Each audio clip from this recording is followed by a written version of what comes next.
guys, welcome to our channel. Today we are doing a clothes haul from H&M and Walmart. Okay, now I got some dresses for Olivia. Ayan, nabili ko nga to sa H&M. So, kasi yung mga dress ni ate, they're too small now, ha? Your dress. And yeah, so here is the one that I got from H&M. Ayan, ang cute niya, guys. I'm not sure kung nakikita niyo, itaas ko kayo. Ayan yung dress. Very cute dress. And this is only like $4.99. Ayan o. So, eto, ang cute nito, ate. Do you like this one? This is a, mayroon siyang dog. Parang yung aso natin, no? It's like Frankie. So, ang cute niya, guys, oh. Ayan yung print niya. Ano ko kayo ganyan, oh. Yan. So, ayan, $4.99 din siya. Ang cute, oh. Cute ng kanyang, aso. Mahilig si ate sa aso, eh. And then, ito rin, dress. Very nice. Okay siya sa, sa summer. Ayan. Oh. Tapos, ito pa. 5 ata yung binili kong dress ni ate, eh. Ayan. May pa-heart-heart din. Very cute. Size na siya, eh. Size 8 to... Ano ba ito? 8 to 10 US and UK. So, ito. Ayan. Tapos, meron din akong nabiling biker short for ate. Buy 2, get 1 free. Ayan, ganyan ang itsura niya. Heart. Ayan, ito yung Maganda kasi ito pag nakadress si Olivia. Nagba-biker short siya kasi para hindi makita yung kanyang underwear. Ayan. Oh, very nice. I hope kasya to kasi, anong size nito? Size 9 to 10. Tapos yung dalawa, sabi kasi ni Daddy, kumuha tayo ng mas malaking size at saka ito, size 8. And then, ito rin, ang cute-cute nito. Swimsuit. Ayan, mas mura na lang ito. $5.99 from H&M din. Kasi yung swimsuit ni ate ay maliit na. So, ito yung from Walmart. Ito guys, biker short.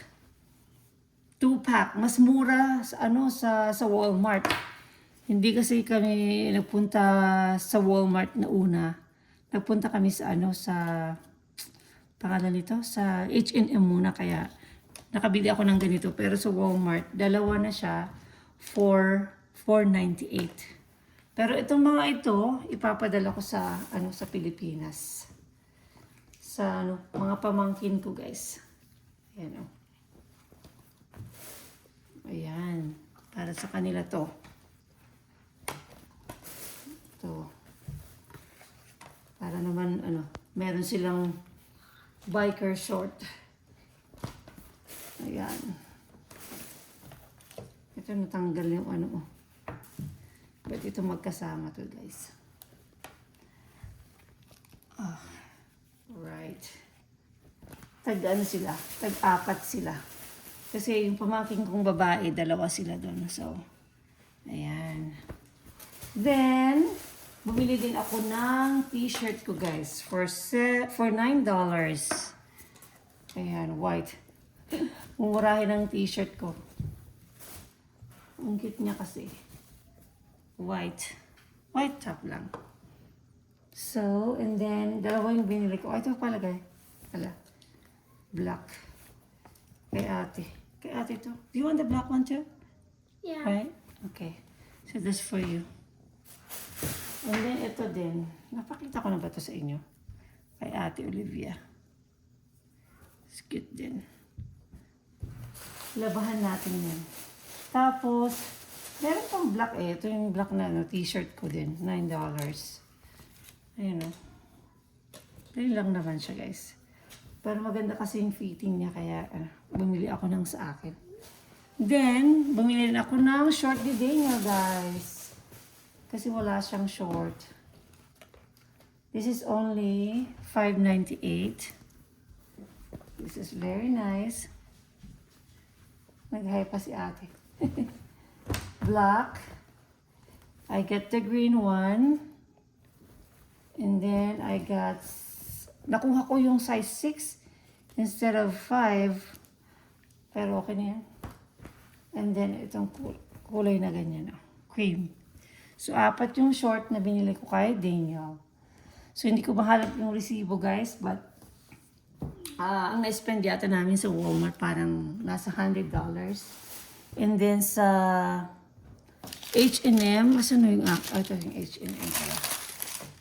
Is, $56 sa H&M. And then, nagpunta ako guys sa Lululemon. Lululemon. Ayan, no? Lululemon. Ayan. Bag lang nabili ko, joke. Nag-order ako online kasi wala na silang, wala sila nung gusto ko doon. So, in-order ko na lang online pero binigyan nila ako ng bag. Ayan. Kasi yung bag ko sa Lululemon, na kay ate na. Sa kanya na daw. So, ginagamit na ni Olivia.